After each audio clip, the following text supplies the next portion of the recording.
네, 안녕하세요, 여러분. 칸트 34번째 시간 가져보도록 하겠습니다. 좀 저번 시간에 이어서 헤겔의 대논리학에 대해서 조금 더 이야기를 하는 시간을 가져보도록 하겠습니다. 왜냐하면은 대논리학의 본질론 자체에서 라이프니츠와 죄송합니다. 스피노자 철학, 라이프니츠와 스피노자 철학에 대한 비판이 굉장히 많이 나오고 있거든요. 그래서 대논리학이 저번 시간에 말씀드렸지만 세계 창조 이전에 신의 머릿속을 서술하려는 헤겔의 대계획이었고 이 같은 대계획에는 예술, 종교, 철학의 가언적 성격, 이렇게 가정을 한 다음에 그것이 정립되는 가언적 성격을 벗게 하기 위해서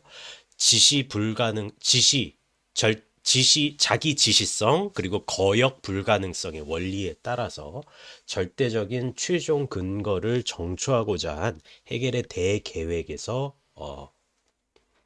비롯된 것이 대논리학이었다. 그리고 이 대논리학은 절대지, 타자 안에서 자기 자신을 바라본다라고 하는 자아와 타자가 자아와 타자의 구별이 더 이상 이루어지지 않는 절대적인 평형의 상태에서 비롯된 것이 사실은 절대지이고 여기서 출발을 해서 이념의 자기 전개 그리고 범주들의 자기 정초 그리고 자기 지시성 그리고 거역 불가능성의 원리가 어떻게 개념으로서 옹골지게 이룩될 수가 있는가에 대한 서술이 대논리학이었다. 그리고 이러한 대논리학이 어, 분과학문, 예술, 종교, 철학, 뭐 과학이라든지 뭐 이런 종류의 분과학문의 가언적 성격, 가언적 성격을 어떻게 벗겨낼 수 있고 최종 근거로서의 학문으로 학문의 역할을 철학이 어떻게 수행할 수 있는가를 논리학을 통해서 정추하고자 했다라고 보실 수가 있어요. 그리고 저번 시간에 제가 이제 존재론 이야기를 좀 말씀을 드렸는데 존재론에서 가장 유명한 태제가 뭐 장폴 사르트르가 존재와 무라는 책을 적기도 했지만은 그게 누구 영향이 있는지 아시겠죠? 네, 헤겔 영향 아래 있는 책이에요. 그러니까 장폴 사르트의 존재와 무도 결과적으로는 실존 철학이잖아요. 존재와 무와 존재, 있음과 없음, 없음과 있음이라는 절대적인 모순의 양태가 직접적으로 결합이 돼서 생성이 된 것이 현존재라는 거예요. 다자인이라는 이야기거든요. 그러면 이 현존재는 무엇의 메타포인지 우리가 어렵지 않게 추론해 볼 수 있죠. 인간의 메타포가 되겠죠. 현존재. 우리는 살아있음과 동시에 죽음에 맞닥뜨릴 수밖에 없는 존재이잖아요. 그러니 사실은 있음과 없음, 죽음과 삶의 문제에 결부된 존재라는 측면에서 우리는 현존재의 일면을 드러내는 존재다라고 이야기를 할 수가 있을 수 있는 것이죠. 자, 이것이 존재론의 핵심이었다. 그러면 존재론에서 사실은 가장 중요한 언명이 사인 퓨어 안드레스. 나 자신의 내면으로부터 정립하는 것이 아니라 나 자신의 바깥에 있는 타자와 충돌하고 모순적인 대립을 통해서 상호 배타적으로 존립할 수 없다. 그래서 사인 존재예요. fear 영어로 for 안드레스 others 나는 다른 사람을 위해 있는 존재로서밖에 나 자신을 정립시킬 수밖에 없다라는 점에서 이것은 존재론의 핵심이다. Sein für anderes다. 자, 그렇다면은 본질론에서는 어땠죠? 부정이 타자를 부정하는 것이 아니라 부정이 스스로 자기 관계를 맺는 과정을 통해서 자기 자신을 드러낸다고 했죠. 다시 말해서 für sie sein 대자적인 존재로서 나 자신과 나 자신으로 정립할 수 있는 존재로서 어때? 정립이 된다라고 얘기했죠. 자, 부정은 이때 타자를 부정하는 것이 아니라 부정이 부정을 하기 시작해요.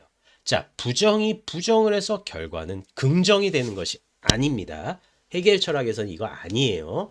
부정의 부정은 긍정이다 아니에요. 자, 부정은 부정에서 뭐를 산출하느냐? 자기 동일성을 산출한다. 부정이 부정을 했기 때문에 똑같이 부정을 했죠. 그래서 어떻게 돼요? 자기 동일성을 만든다는 것이 첫 번째요. 두 번째는 부정이 부정을 했죠. 그러면 첫 번째 부정과 두 번째 부정은 다르겠죠. 그럼 어떻게 돼요? 또한 자기 동일성이 만들어짐과 동시에 차이가 만들어진다. 그래서 부정은 자기 동일성과 원 부정과 구별된 차이를 만들어낸다. 이 지점을 말씀을 드렸고, 이것을 해겔은 독일어로 베개궁, 영어로는 무브먼트, 운동이라고 한다. 괜히 뭐 베개궁 이러니까 뭔가 있는 것 같은데, 영어로 따지면 무브먼트, 운동입니다. 독일어 그렇게 뭐 어렵지 않습니다. 저도 잘은 못하지만 그게 그거예요. 언어는. 자, 그러면 좀 읽어볼게요. 자, 비존재인 여기서부터. 비존재인 타자 역시 존재론과 본질론에서 각기 다르게 간주된다. 존재론에서의 타자를 부정과 함께 있는 존재, das Sein mit der Negation이라고 표현할 수 있다면은 본질론에서의 타자는 부정과 함께 있는 부정이에요. 여기서 차이가 뭐죠? 존재론에서는 부정과 존재라고 한다면은 본질론에서는 부정 플러스 부정이라는 얘기예요. 무슨 얘기인지 아시겠죠? 존재가 부정될 존재인데 본질론에서는 부정이 부정될 존재예요. 그러니까 뭐야? 차기 동일성이 확립이 되겠죠. 혹은 부정으로서의 부정, 부정의 부정이다. 이 같은 양자의 차이는 해겔이 부정을 존재론에서는 단순히 현존재와 현존재 사이의 관계를 외면적으로만 제한시킴으로써 현존재를 타자를 위한 존재로만 보게 만든 것과는 다르다. 이러한 이유는 본질 논리 안에서는 타자를 위한 존재를 정립된 존재와 동일선상에서 파악하게 만든다는 점으로부터 기인한다. Gesetsein. 다시 말해서 정립된 존재라는 거예요. 타자를 위해서 정립된, 이거는 조금 직관이 필요해요. 딱 이해를 못 하셔도 돼요. 이거는 약간 직관이나 뭐 이렇게 문학적인 조금 촉 이런 게 좀 필요하거든요. 그래서 해겔 철학이 조금 예술하시는 분들이 좀 능하게 하세요. 그러니까 한번 생각을 해보세요. 타자를 위한 존재였어. 근데 이거를 존재론으로 파악을 하지 말고 본질론의 스펙트럼에서 한번 파악을 해보자고요. 그러면 존재는 부정될 어떤 부정의 대상이지만은 본질론에서는 부정이 능동적으로 자기 규정하는 역할을 수행하잖아요. 그러면은 타자 존재는 어때? 부정이 스스로 자기 규정을 하는 규정성을 이미 내포하고 있다면은 타자 존재는 사실은 남일 수가 있지만은 어떤 부정으로부터 규정된 정립된 존재다. 정의된 존재다라고 또한 판단할 수가 있는 거예요. 이거를 스펙트럼을 바꾸는 연습이에요. 뭐 달의 궁전 포로스터에 그래서 토마스 에핑이 눈먼 장인인 86살의 노인이 세상을 다시금 보는 역할을 비서한테 시키잖아요. 마르코한테, 젊은 마르코한테. 마르코가 이 에핑에게 해주는 일은 사실은 스펙트럼을 한번 바꿔서 이 사람에게 순수 언어로 다시 한번 설명을 해주는 거잖아요. 세상의 차원을. 이처럼 스펙트럼을 한번 해겔은 존재론의 스펙트럼에서 볼 것을 원하는 거예요. 존재론의 스펙트럼에서 한번 보고 본질론의 스펙트럼에서 한번 보자는 거예요. 양자의 우위는 분명히 있어요. 본질론이 위거든요. 그렇다고 해서 존재론이 폐지되거나 폐기되는 건 아니에요. 존재론의 스펙트럼에서 보되 본질론의 스펙트럼에서도 한번 보라 이거예요. 그랬을 때 타자 존재는 존재가 부정돼야 될 것이기 때문에 타자를 위한 존재라고 그냥 남으로서 표현이 될 수가 있는 거예요. 근데 본질론에서는 어때요? 부정이 규정성을 지니고 있죠. 그러면은 부정이 규정성이라면 그 타자 존재는 사실은 부정이 자기 자신의 능동적인 자기 규정으로서 정립이 될 수 있는 이상 남이 아닌 어떤 스스로 정의된 존재라고 상호 관계성의 연결고리 안에서 정립이 될 수 있다는 얘기예요. 그러니까 스펙트럼을 다시 보라는 거예요. 같은 거예요. 타자를 위한 존재와 정립된 존재는 같은 의미예요. 다만 이것을 부정을 외면적으로만 바라봤을 때, 부정을 그 자체의 자발성으로 바라봤을 때의 차이라는 지점이죠. 저는 사실은 또 이렇게 되면은 뭐 제 목소리나 뭐 이런 태도에서 아, 저 사람 헤겔 되게 좋아하네 이렇게 보실 수도 있어요. 실제로 헤겔 진짜 좋아해요. 헤겔을 제일 좋아해요, 사실은. 그래서 헤겔 철학에 가장 많은 관심이 많은데 뭐 지금까지도 그런 것 같은데요. 다만 헤겔이 가지고 있는 약점이나 사상적인 난해함이 저는 헤겔의 갈라파고스화를 이끈다고 한다면은 저는 절대적으로 반대해요. 무조건 쉽게 해야 돼요. 근데 제 말이 만약에 어려웠다면 제 잘못인 거죠. 왜냐하면 저도 갈라파고스화 돼서 여러분들께 제대로 설명을 못 드린 거니까. 하지만은 요것만 한번 명심을 해보시면 좋을 것 같아요. 부정을 외면적으로 보지 마시고 부정을 내면적인 자율성이 있다라고 생각을 해보신다면은 조금 이해가 더 빨라지실 수가 있을 거예요. 부정을 외면적으로만 보면 충돌이 일어나지만 부정을 내면적으로 바라보면 정립된 존재로서 자기 규정이 가능하다라는 것을 말할 수 있기 때문이죠. 자, 헤겔은 조금 더 한번 우리가 시적인 직관성을 한번 이용을 해보라고 조금 저는 죄송합니다. 직관성, 여러분들의 직관성을 믿어보세요. 여러분들의 직관성을 믿고 되게 약장수 같지만은 직관이 좀 필요하기는 해요. 왜냐면은 여러분들의 직관이 있어야지만 여러분들이 이해를 하고 통찰을 하실 거니까요. 사실 네, 뭐 잡담이니까 직관을 한번 활용을 해보자고요. 자, 헤겔은 직접성 또한 존재론에서와는 다르게 본질론에서 다시금 재정의를 내린대요. 존재론에서의 직접성은 그 무규정성으로 말미암아 부정되어야 할 대상이었대요. 하지만 본질론에서의 직접성은 본질의 부정적 자기관계를 드러난 본질의 직접적 규정으로 드러난다. 직접적인 것은 헤겔 철학에서 굉장히 지향되어야 될 지점이에요. 직접적인 통일이기 때문에 현 존재는 그냥 모순 덩어리야. 그런데 이 직접성이 본질론에서는 부정적인 자기관계의 그 직접성이잖아요. 부정이 부정을 할 때는 그냥 직접성으로 나가버리는 거잖아요. 내가 억지로 이걸 직접적으로 합친 게 아니라 여기서 본질론에서는 내가 직접적으로 치고 나가는 거잖아요. 그냥 치고 나가는 거잖아. 앞으로 치고 나가는 거란 말이야. 이러니까 사실은 이거는 직접적인 규정이 되는 거예요.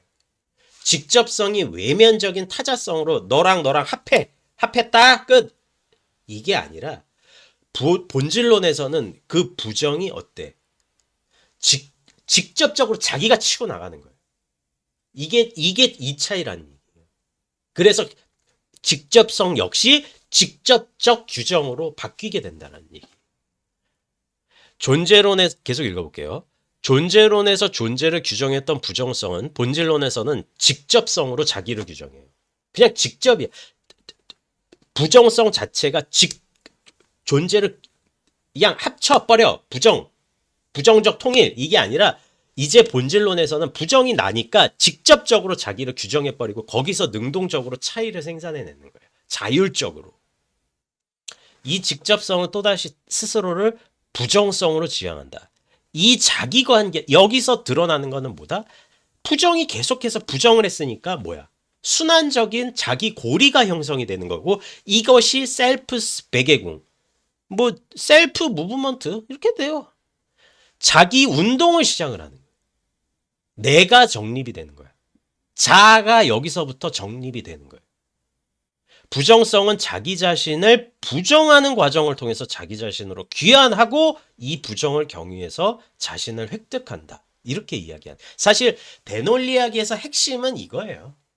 개념론이 사실은 이 데놀리학 체계 전체에서 존재론, 본질론, 개념론이 대단히 많은 그 정의를 내리고는 있지만은 결과적으로 방법론적인 핵심에는 본질론이 대단히 많은 역할을 하고 있어요. 이 데놀리학에서는. 이 부정적 자기관계를 통해서 얻게 된 자기 동일성이 곧 직접성이라고 하는 부정적 규정성이다. 자, 본질론에서는 부정이 끊임없이 이러한 부정적 자기관계를 통해서 자기 동일성을 획득함과 동시에 정립된 존재를 산출해내는데 그것은 존재론에서의 현존재라는 타자 존재와 매개를 이루고 있다. 여기까지 읽어볼게요. 자, 이를 통해서 헤겔은 현존재의 직접적 통일로 말미암아 지향된 채로 존재하게 된 매개를 전면에 드러낸다. 범주를 규정하는 과정에 있어서 범주를 직접적으로 현존하는 것이나 혹은 매개되지 않은 직접성으로 논리로 접근하는 것은 그릇된 것이다. 왜냐하면 범주는 본질 논리를 통해서 드러났듯이 범주들의 규정은 자기 관계하는 부정적인 운동, 밀어내면서 동시에 밀어냄과 동시에 부정으로서 자기 자신을 획득하고 그럼으로 인해서 다른 범주를 밀어내면서 전체적인 총체성을 자발적이면서도 자율적으로 그러면서도 타자적인 구별이 있게끔 이끌어낸다는 것이죠. 오늘 마무리하면서 기억하실래요? 본질론에서는 부정이 부정한다. 그래서 자기 동일성이 획득된다. 부정이 부정을 함으로써 자기 동일성을 획득함과 동시에 차이도 발생을 한다. 그리고 존재론의 스펙트럼에서 존재를 부정되어야 할 타자로서 명명을 했고 본질론에서는 그 같은 존재, 부정의 자기 관계성이 있기 때문에 어때? 타자 존재가 정립된 존재로 바라볼 수가 있다. 이 지점. 여러분들의 직관을 더 활용을 하시고 조금 더 스펙트럼을 다시금 바라보는 훈련을 조금만 더 하신다면 충분히 재밌게 이해하실 수가 있습니다. 부정을 외면적으로 바라보지 않고 부정을 내면적으로 바라봤을 때 오히려 더 이해가 더 쉬워지실 수가 있고 헤겔은 부정의 외면성과 내면성을 동시에 고찰하고 있다. 이렇게 생각을 해주시면 이해가 빠를 것 같습니다. 네, 긴 내용이었고 조금 어려운 내용이었는데 설명이 제대로 됐는지 모르겠네요. 네, 긴 영상 봐주셔서 감사하고요. 제가 다음 시간에 또 이렇게 찾아뵙도록 하겠습니다. 네, 감사합니다.